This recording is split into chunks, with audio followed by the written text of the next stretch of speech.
Do marketing research.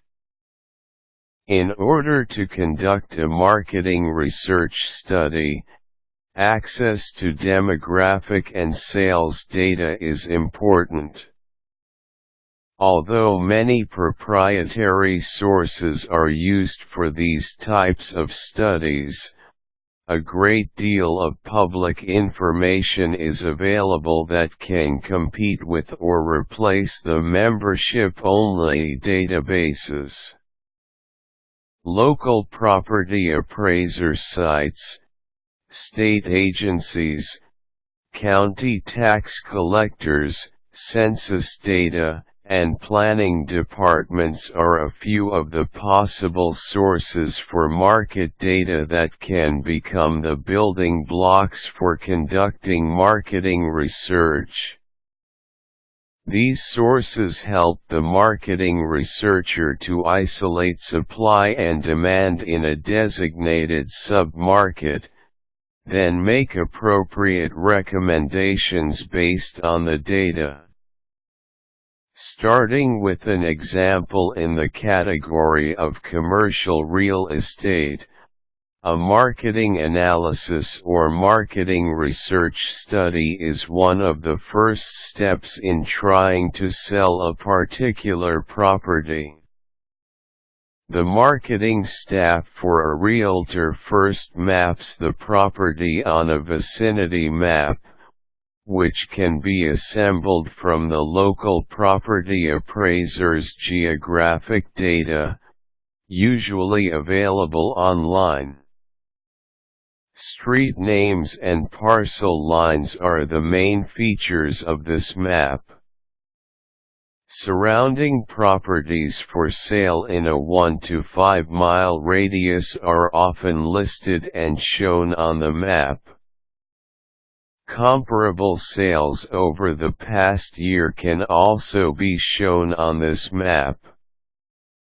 Alternatively, sales information for comparable properties may be listed in a table format. Local taxing authorities, such as counties and cities, keep a database of DOR or Department of Revenue use codes, which lists all the licensed and tax-paying businesses by address and owner name. Marketing researchers often use these DOR use lists to assess which businesses and what type of businesses are leasing space in a particular building, or even in a particular neighborhood or zip code. From an analysis of leasing rates per square foot, compared with average vacancy rates in that area, the future income of a building can be projected. Other sources, such as for lease advertising, help to determine the going rate for monthly leases, on a square foot basis. Census data at the zip code and block level can also be useful in marketing research. Local planning departments extrapolate their own growth projections using such data, together with their local records of building permit activity. To isolate the future need for a particular land use in a particular area, local block level, and zip code level projections of population and jobs may be pertinent for the subject property.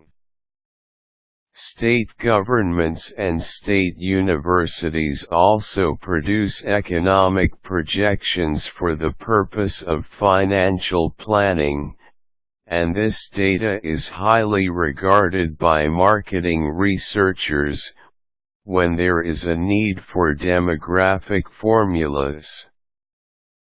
A demographic formula that would be useful to a marketing researcher, for example, would be number of pediatric doctors per 1,000 population. If the subject property to be sold is a doctor's office, you can then isolate the ratio between population growth by age group, and a future need for doctors' offices, based in part on this demographic formula.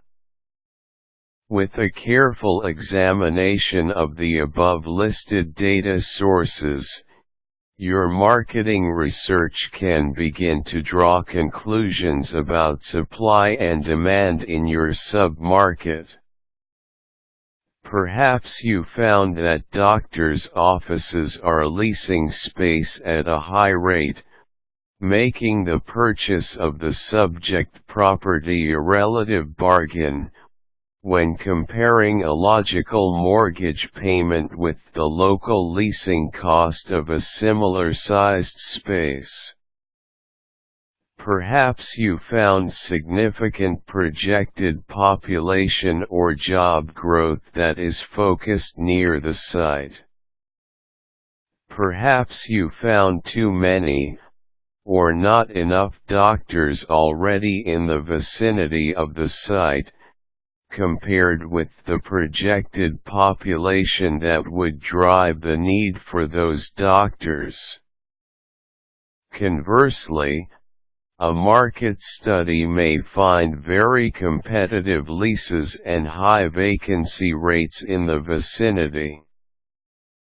In this case, a large supply of competing properties may indicate that potential buyers need a unique inducement, such as lowering the sales price or offering creative financing. In a tough market situation, the seller may need to upgrade the property and make it more attractive or competitive. These conclusions are natural outgrowths of the data collected by a marketing researcher, after detailed analysis of the trends indicated in the research materials. An effective marketing research study discusses conclusions and strategies drawn mainly from the sales and demographic data, and secondly, from the marketer's past experience of how to induce action on the part of buyers.